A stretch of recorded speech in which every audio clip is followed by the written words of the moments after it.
Selamat pagi, salam sejahtera. Terima kasih karena bersama dengan saya di Nazilin Unity Channel di Petik dari Perharapan Daily, direct to the point pada isunya, walaupun terciduk.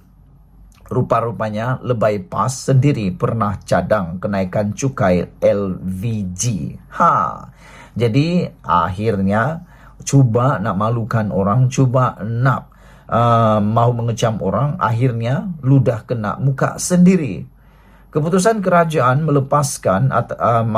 keputusan kerajaan melaksanakan cukai jualan ke atas barangan bernilai rendah LVG tahun hadapan menuai pelbagai reaksi orang ramai.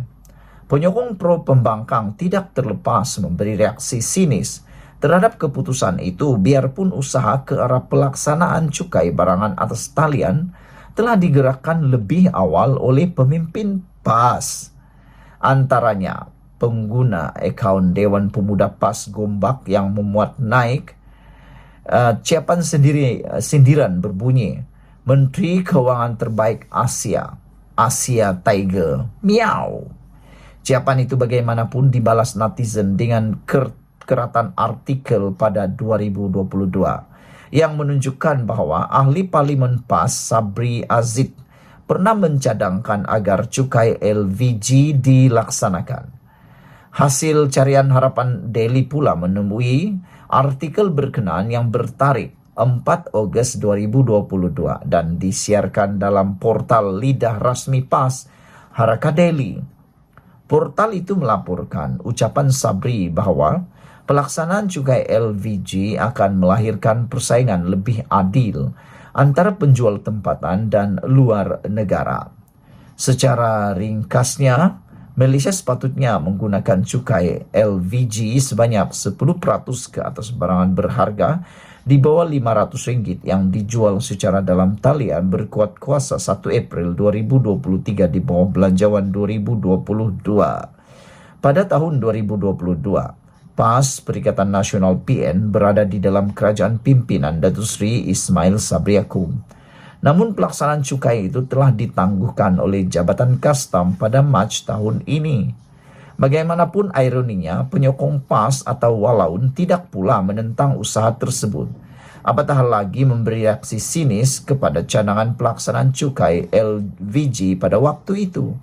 Typical PAS, komen pengguna X. Dulu PAS jadi kerajaan tak ada pula bantah. Dah jadi pembangkang pula bantah. Memang munafik versi lebay, komen Abang G.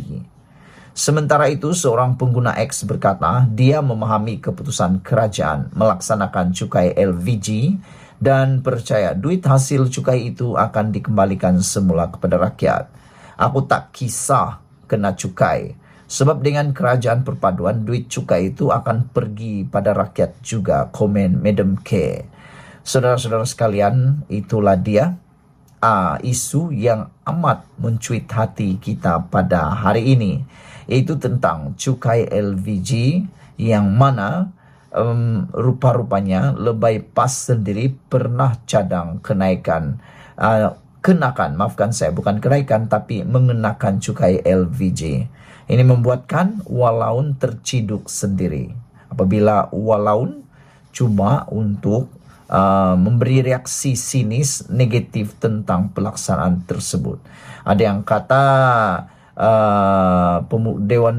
pengguna akaun Dewan Pemuda PAS Gombak yang memuat naik ciapan sindiran Menteri Keuangan terbaik Asia Tiger, miau. Ini semua akhirnya dapat balasan daripada artikel daripada lidah rasmi PAS sendiri, yaitu Haraka Daily. Sekian dulu untuk kali ini. Jangan lupa tinggalkan komen Anda, tekan butang subscribe. Kita jumpa lagi. Bye-bye. Selamat pagi, salam sejahtera. Terima kasih karena bersama dengan saya di Nazilin Unity Channel. Ini satu lagi pendedahan daripada Anwar Ibrahim.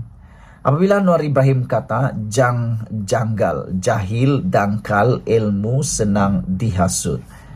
Kejahilan atau kedangkalan ilmu terutama dalam generasi muda memungkinkan mereka dihasut dengan mudah oleh pihak-pihak tertentu, kata Perdana Menteri Datuk Seri Anwar Ibrahim.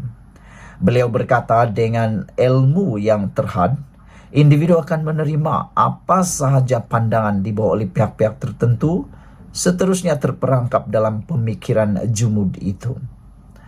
Bila ilmu kita sedikit, orang kata kalau tidak buat ini masuk neraka, kita pun tanya betul ke, kata Anwar Ibrahim. Karena ilmu kita terlalu dangkal, mau menyoal tambah tak berani, jadi akhirnya kita terperangkap dalam pemikiran kolot dan jumud, serta menghukum orang lain secara sembrono, kata beliau ketika berucap merasmikan anugerah buku negara 2023 di Universiti Pendidikan Sultan Idris UPSI di Tanjung Malim hari ini. Turut hadir Menteri Besar Perak Datuk Seri Saareni Muhammad, Menteri Pendidikan Tinggi Datuk Seri Zamri Abdul Kadir, dan pengerusi Lembaga Pengelola Yayasan Pembangunan Buku Negara Tan Sri Profesor Abdul Latif Abu Bakar. Beliau berucap di hadapan kira-kira 5.000 mahasiswa UPSI yang turut menghadiri majlis tersebut. Anwar berkata, justru untuk menambah ilmu pengetahuan terutama dalam kalangan mahasiswa dan generasi muda, mereka harus menyemai takbiat membaca buku-buku bagi meningkatkan dan menguasai ilmu, termasuk perkembangan ilmu baharu. Baliklah dengan pesanan ini. Budaya kita, budaya Melayu itu sendiri, tamadun kita hanya berkembang dengan kekuatan ilmu, kata Anwar Ibrahim. Mahu maju, mahu jadikan negara ini negara madani, tingkatkan ilmu. Bersaing dengan negara lain. Dengan semangat membaca untuk menambah ilmu, Malaysia akan berubah wajah sebagai negara hebat, katanya. Anwar turut berkata, budaya generasi masa kini yang mudah terpukau dengan kupasan idea secara ringkas dan tidak lengkap di media sosial membimbangkan. Beliau berkata, sesuatu idea atau isu seperti ekonomi, dasar-dasar negara, idealisme perjuangan perlu dikupas secara mendalam dan memerlukan banyak pandangan kompleks untuk dirumuskan mengambil kira konsep al-kuliah. Konsep kuliah itu yaitu ilmu perlu dikuasai sedalam dan seluasnya, bukan hanya kupasan beberapa menit di dalam media sosial dan dirumuskan dalam satu takzira di TikTok selama seminit dua saja, katanya. Justru kata beliau, menjadi cabaran anak-anak muda pada masa kini untuk menggali lebih banyak ilmu dan pengetahuan bagi merumuskan sesuatu idea, bukannya menerimanya secara bulat-bulat saja, kata Anwar lagi. Beliau turut menyentuh mengenai generasi terdahulu yang juga perlu terus dan tidak berhenti membaca mengenai ilmu baharu seiring perkembangan teknologi masa kini, termasuk mengenai kecerdasan buatan. Sementara itu, dalam majlis sama, Anwar meluluskan peruntukan sebanyak RM250.000 kepada Yayasan Pembangunan Buku Negara. Saudara-saudara sekalian, itulah dia apa yang diumumkan oleh Anwar Ibrahim yang kita mahukan. Sekian dulu untuk kali ini. Jangan lupa tinggalkan komen Anda, tekan butang subscribe. Kita jumpa lagi. Bye-bye.